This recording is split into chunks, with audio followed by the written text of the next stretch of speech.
এই সেই ভাইরাল বিখ্যাত কারাকচা। টিকটক, ফেসবুক, ইউটিউব কোনো জায়গায় ঢোকা যাচ্ছে না এই চায়ের যন্ত্রণা। কখন যে এই চা'র জিনিসপত্র আনবো, কখন যে খাবো সেই আশায় অপেক্ষায় বসে থাকতে, থাকতে আমি তো একদম অস্থির হয়ে গেলাম। তারপর ফাইনালি নিয়ে আসলাম। এই চা না খেলে সবাই কিন্তু অনেক মিস করবেন। তারপর আসুন আপনাদেরকে সাথে নিয়ে চাটা বানিয়ে নেই। এই তো দেখেন ফার্স্টে দিয়ে দিয়েছি আমি এখানে আদা কুচি। তারপর দিয়ে দিয়েছিলাম আমি এলাচ, দারচিনি, তেজপাতা সেগুলা। এখন আমি নিয়ে নিচ্ছি চায়ের পাতা আর চিনি। তো আপনারা যতটুকু চা খাবেন অতটুকু পরিমাপে আপনারা চায়ের পাতা নিবেন আর চিনি নিবেন। তো এখানে আমি ৩ কাপ বানাবো তাই ৩ টা চায়ের পাতা দিয়েছি আর এইখানে আমি ৩ টেবিল স্পুন চিনি দিয়েছি।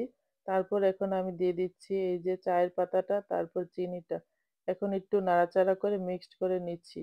অবশ্যই নাড়াচাড়ার মধ্যে রাখতে হবে, তা না হলে কিন্তু পড়ে যাবে। তো অপরদিকে দেখেন আমি এদিকে কি করতেছি, এই যে ক্রিমটা সেটাকে আমি এখন বিট করে নিবো। তো এখানে আমি ডাবল ক্রিম নিয়েছি। একটা ডাবল ক্রিমের মধ্যে আমি 1 কাপ সুগার দিয়েছি। দিয়ে তারপরে এই ক্রিমটা বানানোর জন্য আমি অনবরত বিট করে নিচ্ছি। এই তো দেখেন হয়ে গেল আমার ক্রিম রেডি। এই তো দেখেন ক্রিমটা কিরকম হবে, ঠিক এরকম হবে। তারপরে এই তো দেখেন চায়ের কালারটা দেখেন একদম সেই হয়েছে। এরকম চা হলে আর কিছুই লাগে না। বিকেলবেলা বারান্দার মধ্যে এরকম ১ কাপ চা হলে আর কিচ্ছু লাগবে না আপনার। এটাই সবকিছু আপনার শান্তি করে দিবে, তাই না? খুব সুন্দর একটা কালার এসেছে। তারপর দেখেন বিহাইন্ড দ্য সিন। এই যে দেখেন আমি কাজ করতে, করতে আমি কি করেছি দেখেন। চাও ভালোভাবে ছাঁকতে পারি না, কাজও ভালোভাবে করতে পারি না। বুঝতেছেন? তারপর সবকিছু এখানে আমি রেডি করে নিয়েছি। এখন আসুন আমি চাটা নিয়ে নিচ্ছি কাপের মধ্যে। তো এই যে দেখেন কাপটা কি সুন্দর, কত কিউট। এই কাপটা আসলে কি মাটির কাপ। এইখানে যে বৈশাখী মেলা হয় ওইখান থেকে আমি কিনে নিয়ে আসছি। অনেক শখের এই কাপটা। তাই এই মাটির কাপের মধ্যে আজকে এই চাটাকে খাবো। তারপর ওদিকে দেখেন আমি এইখানে ব্রেড নিয়েছি। তো এই যে নরমাল ব্রেড, তো এই নরমাল ব্রেডের উপর আমি এই যে বিট করে নিয়েছি ক্রিমটা, সেটাকে আমি দিয়ে দিচ্ছি।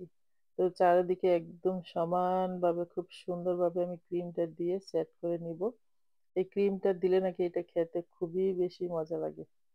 তারপর এই যে দেখেন আমি উপরে আরেকটা ব্রেড স্লাইস দিয়ে দিলাম। এখন হয়ে গেল আমার রেডি। এখন দেখেন আমি উপরে চা দিয়ে দিচ্ছি। কি সুন্দর না দেখাচ্ছে। একদম সেই লাগতেছে। কি যে একটা লোভনীয় খাবার হয়েছে। আমি তো খেয়েছি আল্লাহ কি বলবো। আগে তো এই রেসিপি গুলা কোথায় ছিল জানি না।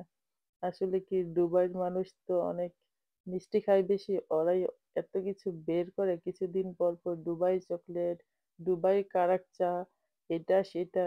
ওদেরকে এখন সারা পৃথিবী ফলো করে। ওদের কি খাবার-দাবার, চলাফেরা সবকিছু ওরে বাবারে বাবা! একদম 5 স্টার কোয়ালিটি। মারে মা! এগুলা দেখলে তো ভয় লাগে।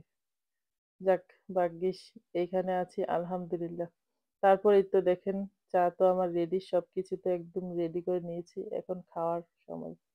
তো খুব সুন্দর করে খুব মজা করে এই আজকের বিকেলে এই খাবারটা খেলাম। তো আপনারা যদি কেউ খেতে চান অবশ্যই আমার রেসিপিতে খেতে পারেন। তো সবাই ভালো থাকেন। আল্লাহ হাফেজ। Bye, bye. Take care.